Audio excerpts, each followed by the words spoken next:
What's good, everybody? Welcome to the Pull-Up Show. I'm your host, Mr. BJ Matthews, a.k.a. B Jizzle. Before we get started, follow us on the YouTube page, the Pull-Up Basketball Podcast. Just subscribe. All for YouTube videos, y'all come in here. Let's get it popping. All right, man. Let's get it going, man. We're going to talk about Bronny James. Let's talk about Bronny James right now. And as y'all know, I'm back home from the Summer League, a little 4-3-day night trip to Vegas. Hot Vegas, but it's good to be back on the West Coast in California with the weather that where it's actually the wind blows. But I want to talk to y'all about Bronny. So, Bronny had his last game on Saturday against the Hornets? No, against the Pelicans. He had 14 points against the Pelicans, and they won that game. So, I just did a video on Cooper Flag, and I talked about his performance and him being shut down for the rest of the Summer League. I want y'all to check out what I got with Bronny. This is my honest thoughts about Bronny. And this ain't just this Summer League. I'm talking about last year, pre-NBA, going into the draft, all that stuff, right? Bronny James, there's nobody on this earth that knows what it's like to be in his shoes. And I'm talking about having to deal with not just the pressure of the media and just performing. And first of all, you being a performer on the NBA stage. But the most important thing is being LeBron James' son. And I'm saying that to get my point across. This video is not an attack. This video is simply more so an understanding of what we're dealing with, what we're watching. So I watched Bronny back in high school when he was at Sierra Canyon, right? This was Bronny's junior year. This is when I first seen him really in action. And Sierra Canyon, if y'all don't know, was a top level school at the time. He had a lot of talented players coming out of that school. You had KJ Martin, which is Kenyon Martin's son. You had Scottie Pippen Jr., who was Scottie Pippen's son. You had, of course, Ace Bailey, who's at UCLA. Of course, Juju Watkins was on the female team. So you have a lot of top-level talent and stars that come out of that school. So Bronny, surprisingly, is the biggest star, but even he couldn't escape the political side of the game over at Sierra Canyon. He couldn't even use that to his avail. His first year at Sierra Canyon, Bronny James was coming off the bench. He was a bench player. His junior year. And at that moment, when I seen that and I saw him play up against average talent, not elite talent, I just said, this is a guy that's not really, he's another one. If you got a player, or if you have a top level player like LeBron James, it's very hard for his children to follow his steps or be as good as he was. Look at some of our greats like Jordan and Kobe. Jordan's son, Marcus Jordan, went to UCF, which was in Florida. It's a Division I school. That school that he went to was a mid-major. Marcus was actually a good high school player. He wasn't coming off the bench. They were winning state championships in Illinois as well. So he was a better player than Bronny. So I know he should have not been coming off the bench as a junior. But the fact that I saw that was basically all I needed to know. Bronny was not going to be a top-tier basketball player, right? And Marcus never even made it to the league, and he was a better player than Bronny. You go to a guy like Kobe, God rest his soul, his daughter, Gianna, obviously rest her soul as well, but she would have to fill the shoes of Kobe Bryant being her dad.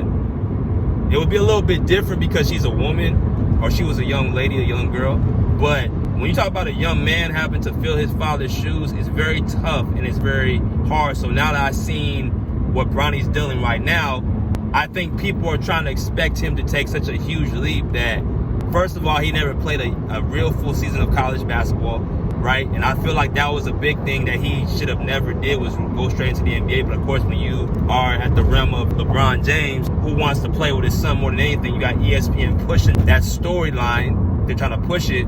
What can you really say? It's immense pressure. I think Bronny literally did that for his father and his legacy.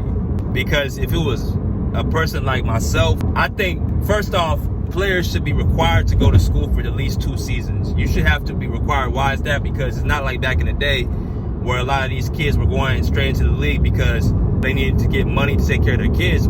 They got this NIL deal, man, where kids are making 6 to 7 figures. You don't need the money, so why you need to go over to play in the league right away? Bronny got all the money that he would ever need. So you don't need basketball to be successful, and that's my second point. When I watch Bronny play even in person up until this day, he's not a terrible player. My evaluation of him, he's average to below average in every category, and I don't mean that to be funny. But there are some things that he is a serviceable player on. The main thing is his jumping ability. He has that from his father. His genetics came from his father that he can jump out the gym. If you watch him in warm-ups, if you watch him in workouts, he's flying, right? But in the game, you don't see him catching no bodies. You don't see him doing none of that stuff because, number one, he's playing on the ball too much and he's not playing the position I think he needs to be playing, which more in that dunker spot where he can catch easy passes from his teammate or he come from behind. Excuse me, I just had a cough. Where the defense can not react to him so quickly, because when you got the ball in your hands, you're in the point guard position, all eyes are on you. It's hard for you to really get away with anything. And Bronny doesn't have the mentality he doesn't have that mentality where he's just going to keep coming at you. He doesn't have that mentality. Whether that because of how he grew up and how his personality is, or you might have to get him upset to see him play a certain way. But I have not seen him have that motor to just go at the opposing team. He's 6'1", 6'2", right? He doesn't have NBA height, but he does have NBA athleticism. So I would say, again, the way to get the most out of it, if a coach was smart, they will use somebody else to be the point guard and let Bronny play somewhat like Gary Payton the third, and let him be in certain areas of the court, dead spots we like to call it, and let him just catch little passes and let him convert on layups or dunks or whatever, because he got that, and then just work from there. That way his point average goes up. That way his confidence goes up because he's touching the basketball and he's not really being pressured as far as a person that is having to bring the ball up time and time again. He's not a true point guard. He doesn't have the vision to see the whole court. I would say he's about an average passer.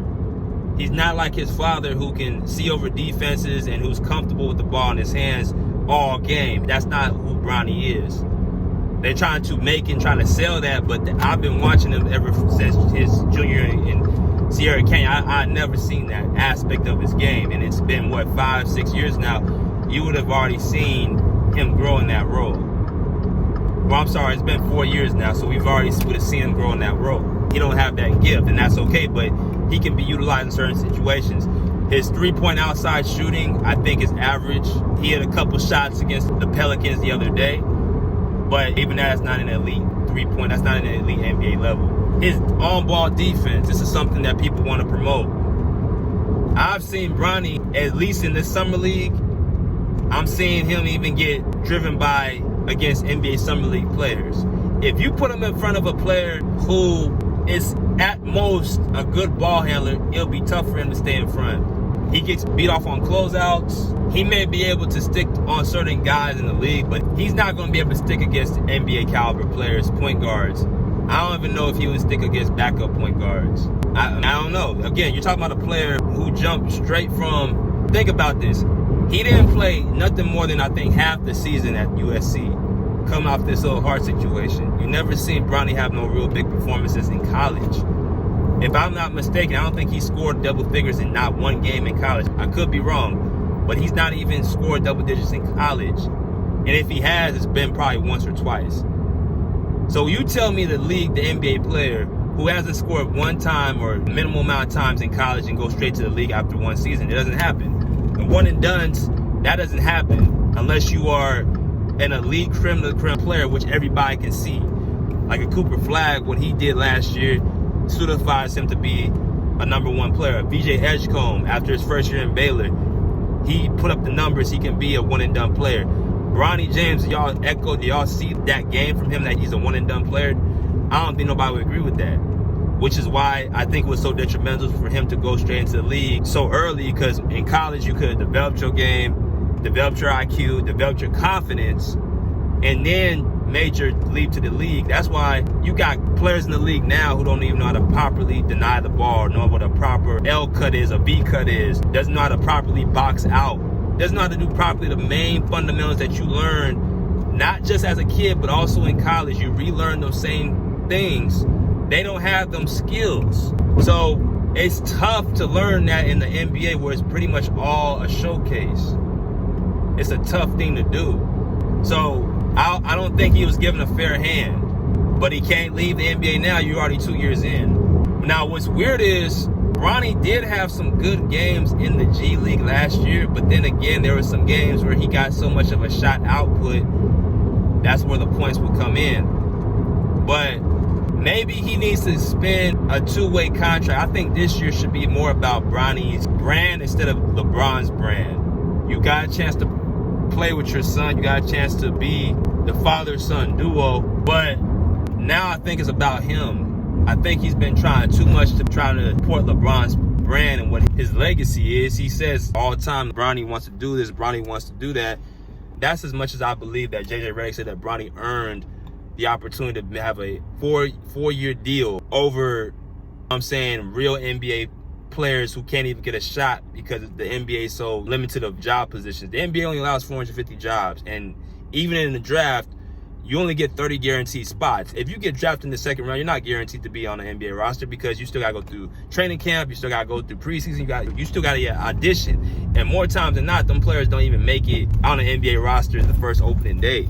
They get shipped off back to the G League, or hell, they take a contract overseas and say, you know what, I can go overseas, get paid 6 figures, start, put up high numbers, live comfortable with more than likely no taxes, play with bonuses and incentive, and live on a house that I'm saying I'm very comfortable in. Some players want to have a comfortable life. They don't care about the fame, they don't care about the NBA, they don't care about none of that. So I'm telling y'all, it's a lot, it's more, and you compete against players all over, not just in the States, but the world. Bronny jumped all that and got into the league and got drafted by the team from his father.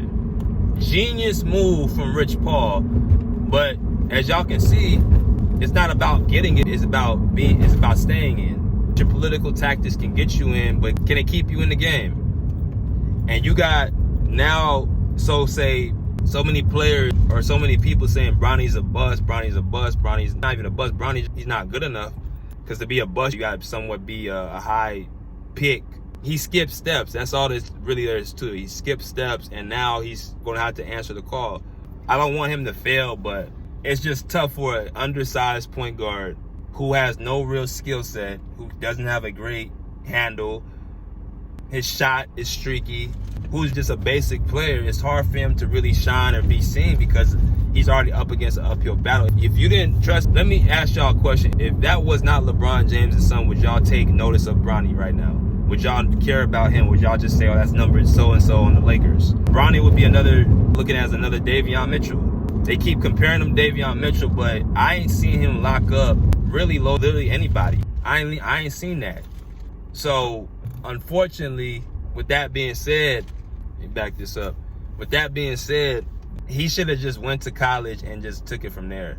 And I was saying that back before he got drafted. I'm not just saying that now. He should have just went to college and got that experience, because now he's getting the experience in the league. I get it, but it's going to be some it's going to be some more rough bumps. But I salute him for sticking it out. And I think he has got a little bit better. But the jump that y'all expect him to make this year is not going to happen. He's probably never going to make that jump. But I think his ceiling in the NBA is a bench player, 7th or 8th man, maybe. That's his ceiling. That's the highest I feel like he can be without any help from his dad. But the lowest, he can be out the league in the next 1 or 2 seasons. Because at that point, it's just going to be like, we've seen the whole Bronny story. People are going to get annoyed and tired of the same script. And when LeBron retires, nobody's going to care about that's your father. With all due respect, it's a cool story the first, maybe even this year. But after that, they're not going to keep allowing Bronny to be on the roster just because that's his dad. But that's all I got to say about that, man. Until next time, pull up a seat, pull up a chair, pull it out. Peace. Out of here like swimwear.